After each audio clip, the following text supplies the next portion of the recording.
Hello and welcome to the Hindus Tamil Nadu Assembly election interview series. I am Sangeetha Kandavel and today we are at the residence of TRB Rajaa, Tamil Nadu's Industry Minister and the MLA from Mannargudi constituency. What do you think about actor Vijay entering politics, and also a lot of youngsters seem to be supporting him? We're bound to see new products. Tamil Nadu is a state where new products are always tried in the FMCG market. Whenever the new product comes, they put it in the shelves in Tamil Nadu and test it. The people pick up whatever is new and then see how it is and then throw it out if it's not okay, right? So people have already started throwing out some of the products. So first Sipcot textile park ever in Tamil Nadu is now in Mannargudi. It will provide 2,000 jobs for women alone. It's not only that DMK does not do anything for Mannargudi, DMK does not even help finish what we have brought in also. They basically try to stop all sort of development of Mannargudi. These people are not complaining about anything. They just, for us the focus is on jobs. அவங்களுக்கு வந்து junior குப்பனாவோட எப்படி நீங்கள் கையெழுத்து போடலான்னு கேட்குறாங்க. நான் ஏன் போடக்கூடாது? ஜூனியர் குப்பனா உங்களுக்கு நீங்கள் இதே நான் மெக்டானல்ஸோட சைன் பண்ணால் நீங்கள் சும்மா இருக்கீங்க. ஏன் ஜூனியர் குப்பனா எப்படி குறை? Nobody can come, no state in India, no other state in India, I'll underline that, no other state in India can come close to the ecosystem that Tamil Nadu has built it. Vanakkam sir. Vanakkam. So you hit a hat-trick in Mannargudi, winning 3 elections, 2011, 2016 and 2021. So what really worked well for you at Mannargudi? Well, it's the DMK which won 3 times. It's the DMK and the ideology that won in Mannargudi. That's how I very strongly believe in it. Because in the first year in 2011, I was a newbie, right? People are able to understand that this party stands for this. Will you see such a drastic shift from rest of the entire state? In the entire state, there was only 23 people, we were only 23, right? In 2011, we were not even an opposition party. We were only a Kulu. Later on, I proved that with hard work and sticking to your ideology, working with the cadre on a daily basis, and sticking to the ground, on the ground, listening to people. It's the Anna route. It's the Anna route, right? He says, go to the people, listen to them, live with them, learn from them, and then do what is right, right? So I think we just stuck to that, and then I'm extremely thankful to my late leader Kalengar for having enforced faith in me in 2011. 16 was another major victory. Again, we won in 4,000 votes in 2011, and then with about 10,000, 9,000 votes in 2016, and then about 40,000 votes in 2021. So all these 3 times it was the DMK more than the person. And in 21, people probably saw me also later on saying that, okay, this guy is there with the people, and especially during COVID and then during Gaja, I was with the people. So I think that got me closer to their hearts. And I think my people in Mannargudi, I carry Mannargudi name in TRB is Talikote, which belongs to that constituency, my village. So Talikote Rasu Balu is my Raja is my name. So I carry Talikote along, and people understand that this fella is grounded and can deliver on his promises. So when we promised, even being an opposition, thanks to my late leader Kalengar again and my today's our Chief Minister through M.K. Stalin, who guided me through the assembly. He was the one who gave me the chances to speak in the assembly. He was the one who gave me the chance to debate in the assembly. So my leader now gave me so much of chance, that exposure that I got in the assembly and how I fought for my people in Mannargudi in the assembly. That reinforced faith, and in 21 was a fantastic victory again. 40-year dream of having a Padala Sakade Thittam, which is a drain, the underground drainage system, came true.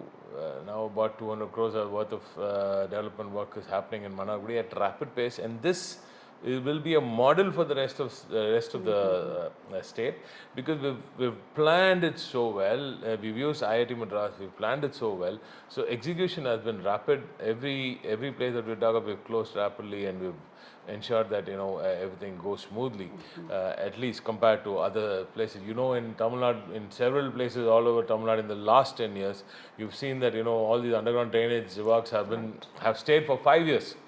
But now if you go, I've finished at least 30% of the work and blacktop the road. So at least 30% of the UGS work has been finished, and the roads have been relaid. So even house connections have been, prepared, and then the roads have been laid. So we planned it accordingly. A 40-year dream, again, a bus stand. We create a brand new bus stand, bus terminus within the city, within the town itself. And everybody knows the Needamangalam ROB, the railway overbridge.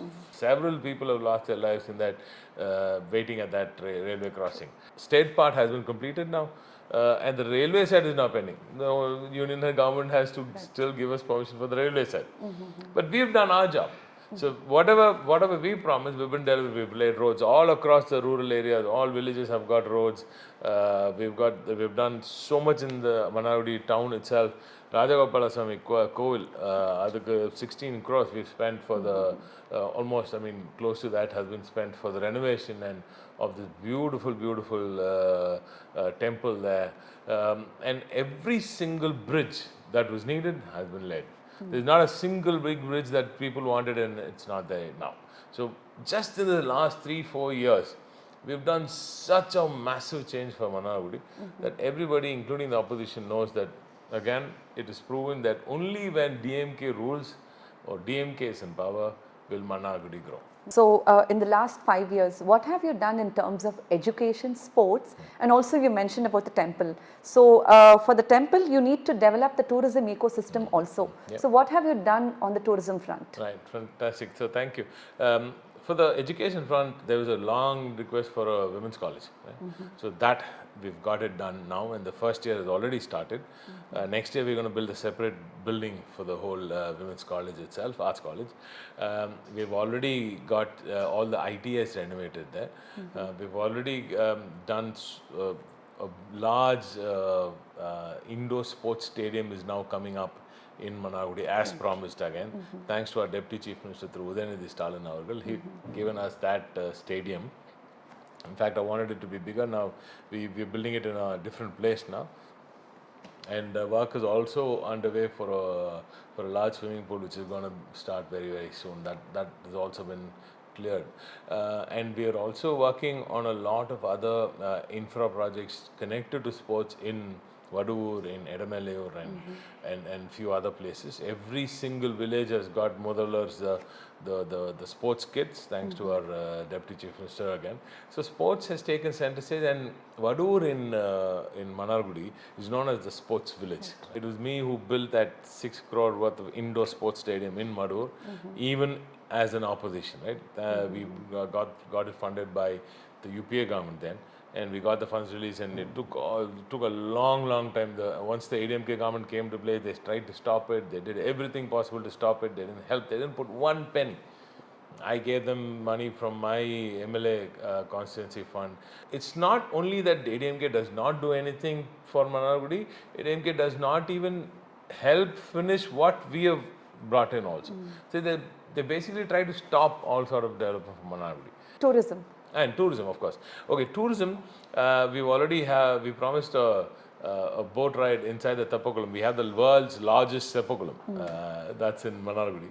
And Adla Vandu Sutti, we wanted to do a bit of boating and all that. We will be bringing in, we've already taken first steps to bring in temple tourism, and then of course, based on Vadur Bird Sanctuary, we're going to do a bit of bird watching and all that. So that's been developed also. That area has been developed. We wanted another acre that's been picked up. We're doing a small, I would say it's a recreational area around Vadur itself. Yeah. We spoke to a lot of people in your constituency, and one big concern that they had was, they say that there are not enough jobs in Manargudi. And another concern is, being the industry minister, they have a complaint that you've not taken enough investments to Manargudi. So what are your views on this? Okay, I don't think my people would have said that. I'll tell you why. First of all, it's a protected agricultural zone. Right? Even then, I applied my mind, and thanks to my Chief Minister, the first Sipcot textile park ever in Tamil Nadu is now in Manargudi. Okay, it will provide 2,000 jobs for women alone. 2,000 jobs, and this has never ever been done in Manargudi. And even this had opposition from some few people, which is atrocious. So now வேலைவாய்ப்பு கொண்டு வரணும்னு நினைச்சா கூட these jobless people who are other politically motivated people have been trying to stop that work also. So that is the point. Even against that opposition, I've got this Manargudi Tech Park done. Chennai Cells has now put up a big unit, is putting up a big unit there. It's 50 crores worth of investment in the first phase, 2,000 jobs for women, and they're going to export ready-made garments, right? So there's absolutely no pollution, nothing. It's only clear cloth which is going to be brought from Tirupur, and it's going to be garmented. It's going to knit and it's going to be stitched into garments and exported to H&M. So it's a large investment considering the place that we've got it in. So usually you see about 100 acres or 200 acres or 1,000 acres for Sipcats. This is just about 4 acres, right? So now this is going to be a pilot. Now after Manargudi's success, we're going to push this to Nagapattinam, to Ramanathapuram, to Sivagangai, and all these places where women have already trained in Tirupur and have come back after marriage and all that, right? Or pregnancy or whatever. So they've come back after their stint in Tirupur. So they have the skill, right? And now we're bringing them there. These people who are trying to create unnecessary fake news around saying that this is a polluting industry. I don't know which.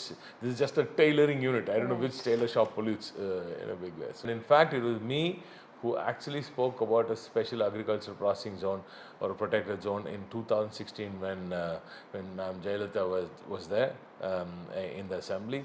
That was way before it was announced by the next government, by the EPS government as a protected zone. So even before that, I was the one who said it needs to be a special zone, and I know that Manargudi needs to be protected. I will always protect it, and I will always make sure that there will be industry which is non-polluting, which will give agro produce value addition will be done, which will give better products, better prices for my farmers, and also give better jobs for my youngsters. So Manargudi is known for agriculture and farming. So every year there are concerns about paddy procurement, water shortage, and there's no water shortage. For the 5 years, there's never not been water shortage at all. But farmers have been complaining no, there's on and on. never We been see a lot water of media shortage. reports. They would complain about heavy rains. Right. Yeah, So it's what not- have it's you not about done in the shortage. last 5 years to? I'll tell you. So it's not about shortage at all. What has happened about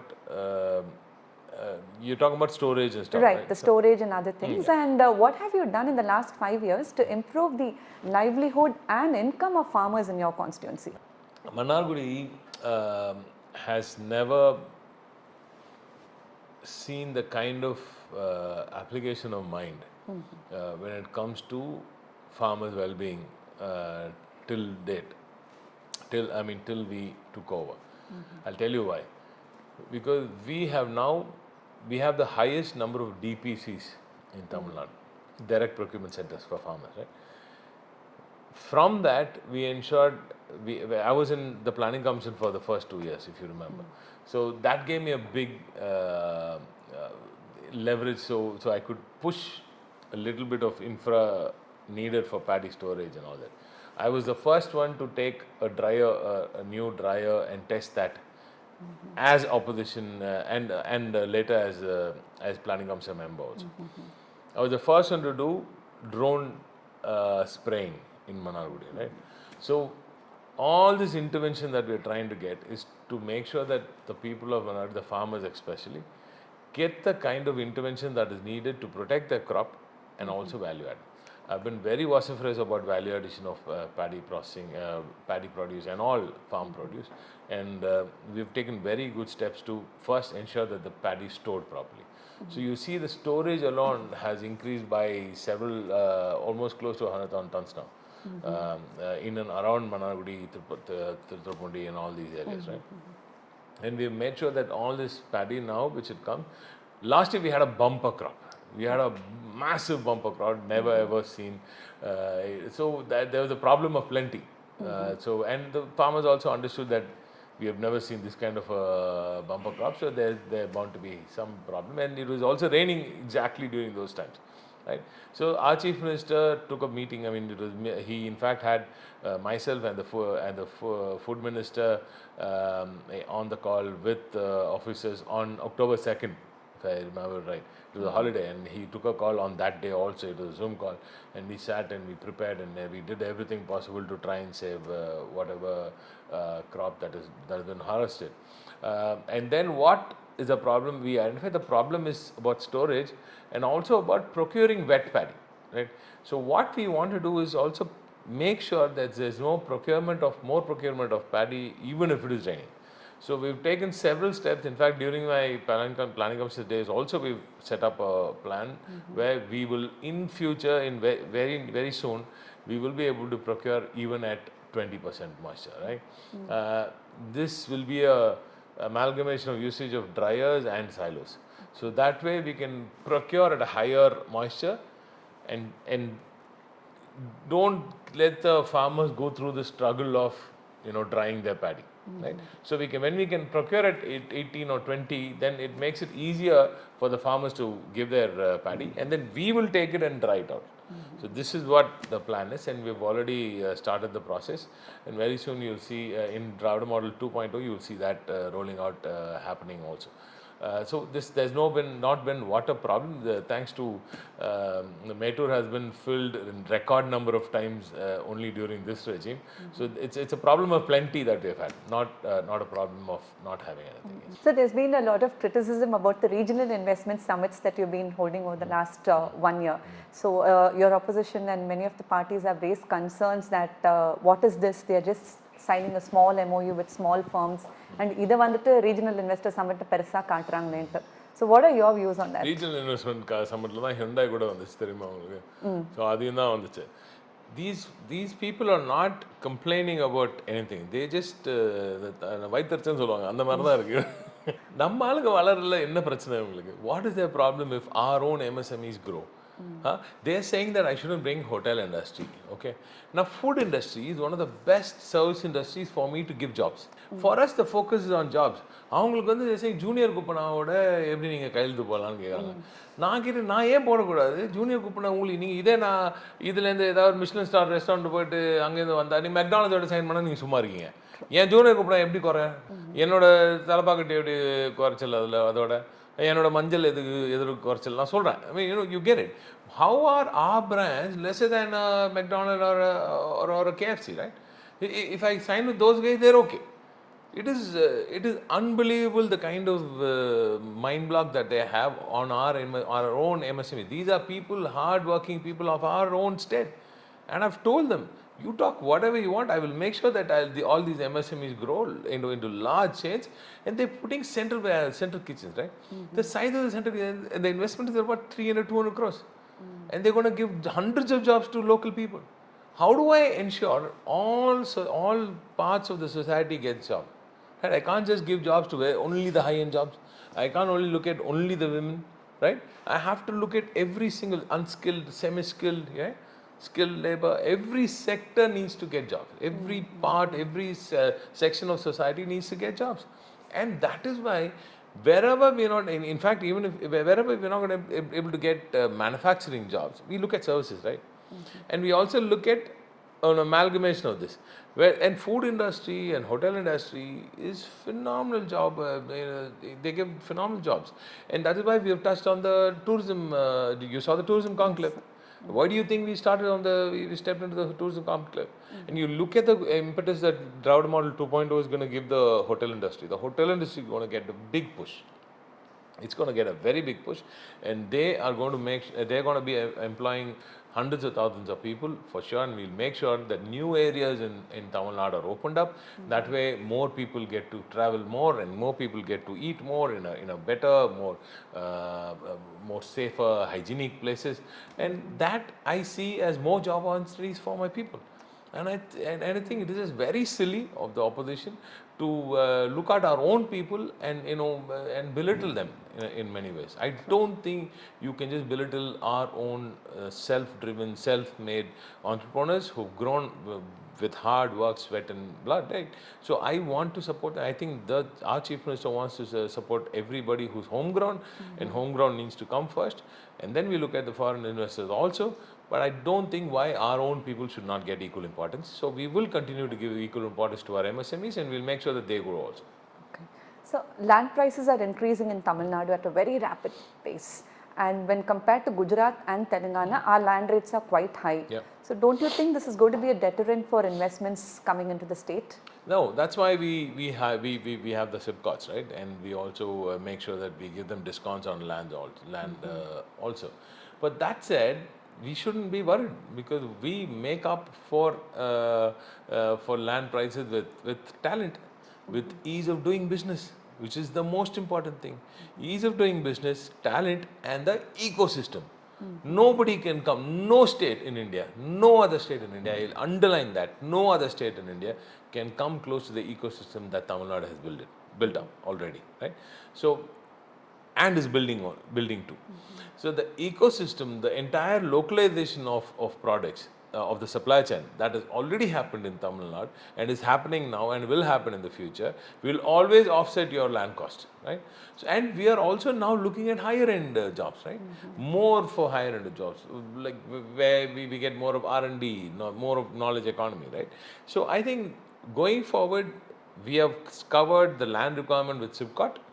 We are also going vertical in a big way, and we are also going to ensure that what we look for in the future is more of high-end jobs because we're covering the rural jobs already with knowledge, the footwear and other investments going deeper into Tamil Nadu, and also more of assembly jobs going deeper into Tamil Nadu. So we covered that by taking investments away from Chennai. Right? This is a very, very important question. I hope you understand what I'm trying to paint here. Chennai was a hub, and then Kovai, Hosur to an extent, that's it. And Tirunelveli was about there. But after 2021, we've taken massive investments to the south. To Thoothukudi, now a massive infra has been built up in and around Tirunelveli. Kanyakumari has come onto the map with neo-tidals. Madurai is booming again with a massive tidal. Madurai again with a SIPCOT close by. And then Tiruchi has so much of SIPCOTs opened up already. Tanjavur has its first tidal opened already. SIPCOT announced first ever SIPCOT in Tanjavur also already announced. And then Nagapattinam already has its first SIPCOT and the first tidal NEO. Look at the spread out, the distributed growth that we are enabling. Now this is to make sure that the land prices that you see in Chennai doesn't become a problem for us, right? So that's why I keep saying, for the past 2 years, we've identified this as a problem, as an issue, and we've also been very, very vehemently telling everybody that you can close your eyes, put your finger on the map of Tamil Nadu, and you can find the best of infra. So it's easy to take investors anywhere into Tamil Nadu, and not just Chennai and Kovai and Hosur, right? So because of us opening up more areas, more destinations for investments, land prices are not going to be a problem. And even if that's a problem, let's say closer to Chennai, we offset that with better connectivity, better port connectivity, better ease of doing business, better governance, of course, which is number one. And then, of course, with the kind of ecosystem that is already existent, top it all with talent. Just won't think of anybody else. So even if people throw free land like some of my friends have been doing across the border, I think we'll still have better investments in Tamil Nadu. Since you mentioned about connectivity, what is the update on the upcoming airport? It's going smoothly. We've finished, I think, close to about 50% of land acquisition has been done. People have happily taken the money if they bought other lands elsewhere, and I'm sure many of them have bought land close by. Also, I'm hearing so these people who sold their land to the airport now are buying land close by, and that's going to boom for them also. So, and wherever we had issues with villages and all that, we've relocated and we've recreated that entire village. We recreated better infrastructure, better social infrastructure for them, and better houses, high quality houses have already been built. You can go have a look at it. So all of that has been built. So that issue will also be settled with the help of the people itself. And you'll have the best airport in India opening up very soon. You also mentioned about the tidals and the neo-tidals. So what has been the occupancy levels over here, and what kind of industries are picking up space here? Except for one or two, everything else is full. And those two also, because we are trying to stick to the ITES services alone, right? So we don't want to give it to anybody else. We want this kind of jobs to be created there. We don't want any other normal IT companies also to come in. We want particular jobs which some high-end jobs to come into those places, so we can hold on. So we're holding on to one or two of them all. One in Viluppuram and I think one in Tirupur has not yet filled. So we'll be filling that up soon, because we want this kind of people to come there. You took over as the industry minister in 2023. So if you were to give a recap of the key industrial achievements of the DMK government, what would they be? No, I mean, I think ease of doing business has been paramount. That's been the foundation. I think the foundation laid by my finance minister now, Thangamanna, when he was industry minister in 21. That foundation helped me a lot when I came in in 23, when the our chief minister gave me that responsibility. So when having cleared the decks for investments to come and flow freely and easily into Tamil Nadu, we then I think I brought to the table was the actual messaging about Tamil Nadu being the best destination, right? So I basically I think my height helped, so I think I stood up on the rooftop shouting about Tamil Nadu, and people really didn't know. The first thing that some of the expats, some of the CGs also told me is that you're doing such a great job here. Nobody knows that Tamil Nadu has been doing such good job, such a good job in attracting investments, and also about local economy and talent availability and all that. So Tamil Nadu was not seen as it should have been. So I made sure, I think for the best part of 23 and 24 and 25, we made sure that Tamil Nadu was seen by the world. And thanks to my chief minister who gave me so much time to come with me to so many countries and be the ambassador for Tamil Nadu.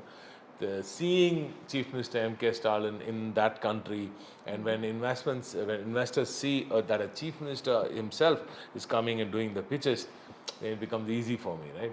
So I think that way I'm very, very thankful to my Chief Minister, and I think the best investments have all come through in the last 3 years. In fact, after I've taken over, I think we've done about 980 plus MOUs. No, how much is that? I think about 900, about 300, so about 800 something MOUs, right? It was about 300 before I came in. It is 1192 now. So we were close to 900 after I took over, and it's about 9.8. So yeah, it's 975 MOUs and 9,83,000 crores worth of investments out of the total of 1,192 MOUs and 12 lakh 59 crore investment. So of that 12 lakh 59 crores, 9 lakh 83 crores was after I took over, something like that. And I'm very, very happy about taking Winfast to Thoothukudi, JLR to Jaguar Land Rover, to Ranipet, taking the lawn leather footwear story into Kallakurchi and all these other deeper areas of Tamil Nadu, bringing Tenkasi onto the investment radar, bringing Tidal Neo to Kanyakumari, and there's so much we've done, and it's unbelievable that we've done this in just 3-4 years. So what do you think about actor Vijay's entry into politics? A lot of youngsters seem to be supporting him a lot. I mean, Tamil Nadu is a market where FMCG products, when they come in, they test it first on our shelves, right? And people give a very brutal review of these products, and then they take it to all across India. So likewise, when a new product comes, people put it on the shelf. And I think Delhi is trying to put a new product on the shelf in Tamil Nadu today. If you get my drift, that is what is happening. Delhi is trying to put a new product on the shelf. People have seen through it. People have seen that the product is not great. So I mean, they've already started to seeing through the product, and I don't think there are any takers for the product in a big way. Of course, there'll be newbies who are very fond of, just crazy of new products. But not the masses, right? Not the masses. And I think, see, where Tamil Nadu is different is that it's an ideologically driven state, right? It's a hugely politically awake state. Tamil Nadu is a politically awake state, especially the villages, right? I can say in my village also, every house has a ideological drive, right? They have an ideological bearing. They stick to an ideology, and it's very hard for you to just pull them out of that ideology. Uh, and anybody who comes in needs an ideological commitment. That unfortunately is missing in some of these new people, right? The DMK has been doing this for 77 long years, right? And we've told the people what we are. We've shown the people what we are. We've stood for what we believe in, especially standing against Delhi, right? It is one thing to be a puppet of Delhi, like through EPS now, or the new people who are coming in, and it's one thing to say that Tamil Nadu will never ever be under the control of Delhi, right? That is M.K. Stalin. That is the man that we all truly believe is the only leader who can take Tamil Nadu even further into the growth curve, and he's proven it over the last 5 years. He's given the cleanest governance, he's given the fastest governance, he's given the best, fastest growth ever, and he's given 11.19, which is after Kalaignar did that in 2010-11. Only now after that phenom did it. It's taken 10 years for this phenom to come and take the reign again and get to this high growth. When India is growing under 7, Tamil Nadu is growing at 11.19. And how is it possible? It's because of good governance, right? So people have seen that. The women of Tamil Nadu have seen that. The youngsters of Tamil Nadu have seen that. One of you, misled people, of course there will be so many. That's why we say we need civics in school. I keep saying this everywhere. We need to bring civics in school. We need to tell kids why governance is important. We need to tell why educated people need to come into governance, into politics, right? And we need to tell them not just educated. It's more about having a value stream in your blood, right? And ideological bearing in your mind, and why such people are needed to do good policy, and why policy is important, right? And why even basic voting is important, right? And why you need to study politics at an early age. I am a big proponent of civics in school. I'm a big proponent of making sure that people know what governance is all about. It's sad that some kids don't even know who the president or the prime minister maybe everybody knows, but then it's one thing knowing the prime minister and the chief minister. It's another completely thing knowing what they stand for, right? What they stand for is more important than the person, and that is where my leader through M.K. Stalin is taller than any leader, because what he stands for nobody even comes close to. So you already started talking about DMK 2.0 in the interview. So what is your assessment? Is it going to be an easy win or a close fight? No, I think, see, very plainly speaking, it's a splintered opposition, and we've done fantastic job. Our Chief Minister has given the best governance. I would say many are saying this is beating what through Kalaignar also did during his days. So and our leader has been so mature and so genuine in his approach to problem solving for the people of Tamil Nadu, for every sector of people, from the aged people to the youngsters to the women to the transgenders. He has hugged everybody, the people with disabilities. Everybody's seen growth in this 5 years. So I think every single person, when he goes to that polling booth, he will see the face of through M.K. Stalin avargal, and that itself will give us a massive win. Okay. So with that, we wrap this conversation with Mr. T.R.B. Rajaa. Thank you so much, sir. Thank you. It was a pleasure. Thanks.